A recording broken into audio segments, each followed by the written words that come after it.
Happy Tuesday, everyone. This particular topic is one that a lot of you mamas have been asking about. And what I'm gonna do is I'm gonna divide it into two because I wanna keep it short and sweet for you guys, but there's a lot of information. So it's gonna be my Therapy Tuesday for today and next Tuesday. And the topic is preteens and teens and how to deal with them, what to expect, what to say, when to talk to them, and just a lot of different information that I think pertains to those of us that are raising preteens. It's kind of a sweet topic for myself because I am starting to have a preteen. I mean, not really, she's 10 years old, not 10 yet, she's gonna be 10 in May.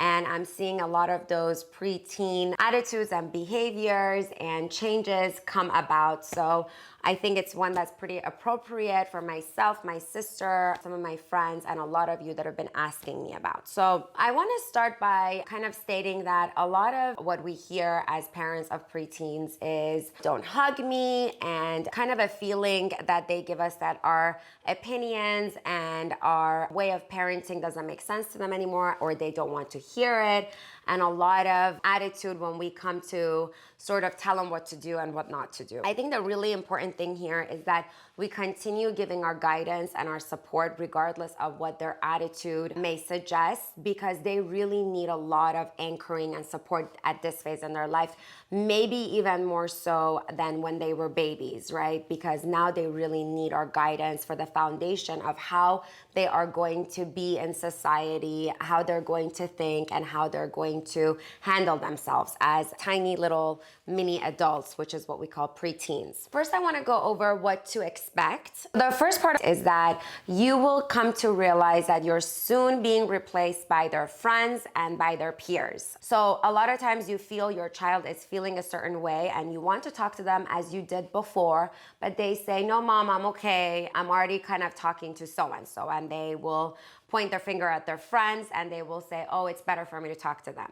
Make sure you continue talking to them, because clearly we all know that they can't be getting sound advice from someone who is their own age, and they need the parental authority to make decisions, and they still need our guidance. So make sure you don't fall into that trap. Second on my list is make sure not to take this personally. I've seen a lot of adults kind of really almost feel offended when their preteens or teenagers are telling them they don't need their advice anymore. And it's almost like an ego buster, because we think we know better, obviously, but the important thing is not to take it personally and to keep allowing them to come to you when they need to come to you. So the important thing here is not to take it personally. Another thing on my list that you will be getting a lot of is these teens wanting more privacy. This is a huge, huge thing for preteens. They may be asking to get a lock on their door. They may be asking you to walk away when they're changing.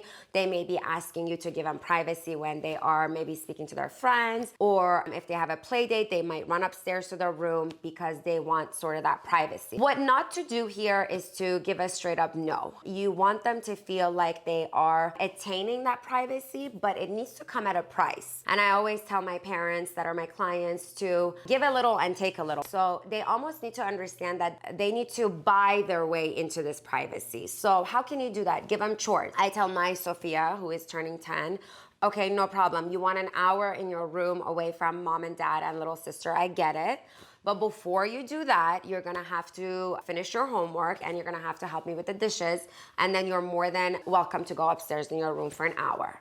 But if I call you, make sure you answer me so that I can know that you're all good and everything is okay. What I mean by that is give them something, but make sure that they're also giving you something and that they are around you in one way or another. So giving them chores for some privacy time, I think, is a good one. Next on my list is how to get them to listen to you. Because another thing that comes with preteens is that they do not like to be told what to do, and they do not like to listen to lectures.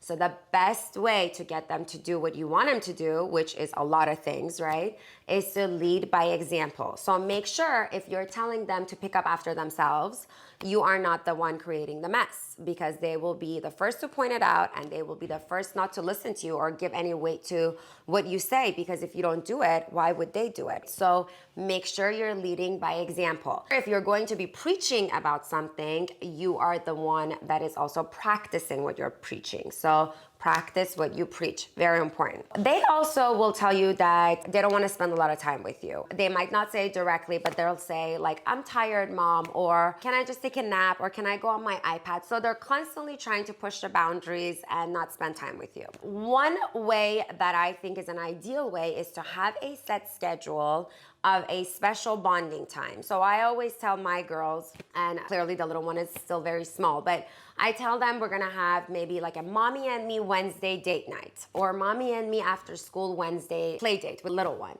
And what I do is I will just allocate 2 hours, you don't need any more than that, to each one of them, where I take them alone and I do something that they like, or we do something that we both enjoy together. So with my Sophia, it's usually gonna be like a lunch or a dinner or an ice cream run, or maybe she needs something for school and I'll put her in the car and we'll go for some ice cream and then we'll get what she needs and then we'll eat something. So just some special bonding time, right? Something that is just for fun between you and your preteen. Okay, so another really important part of spending time is spending time as a family together, making sure that you're still bringing the child in with the other family members so that they are constantly feeling that family bonding time without it being such a burden. So the way I like this to be done is at family dinners. I mean, we can all come together for family dinners, right? During the day, we're all busy doing our thing, working. Kids are going to school. After school, there's activities. But we can definitely make time for a family dinner. Now, I know parents have meetings and kids have schedules with their friends and birthday parties and this and that. So my goal for my family is always to do 3 family dinners a week where we come together and we share a meal. The way I recommend doing this is 2 times out of the 3 times to do it at home. So you make a family home cooked meal together. And if you can, take him out 1 night a week. I think it just creates a different vibe for the children. When they go out, it's a little bit more exciting for them. We let our kids choose where they want to go to dinner. So this is something that they are more inclined to do. And we make sure that we give them both choices. We have 2 kids. So 1 week Sophia picks, 1 week Sienna picks. This is basically allowing them to feel like they are able to make decisions in the family. This allows them to know they're important. Now, I know this is a small decision to make, but nonetheless, it's an important one. And so this gives them a lot of confidence and power. So this is also something really good to do for kids all ages, not just your preteens. Another really important thing I like to do for my family, and I think it's something that preteens will especially get a kick out of, is bedtime routines. It's really important for us to maintain a normal bedtime routine because structure and consistency in the family is something that will provide a great environment for all members of the family, especially the preteens. Of course, they don't like to get tucked in anymore. They're a little too old for that. So what I like to recommend is a certain bedtime for everybody. So let's say like 8:30 or 8 or 7:30, whatever it is for your family, where the turning down starts.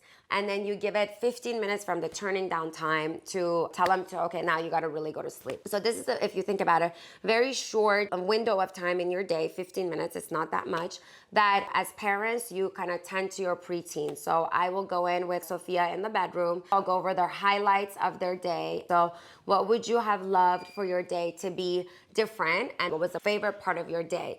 And this kind of starts a great conversation. And I always go first because they usually don't like to talk. So what I recommend for you parents of the preteens is start talking yourself. So I'll say, oh, in my day today, this and this happened. I wish it could have been different, or this and this happened and it was great and it was wonderful. So this is the end of my Therapy Tuesday for today. And I look forward to catching up with you guys on the same topic next Tuesday. Thank you so much for listening to me, and I'm looking forward to our session next time.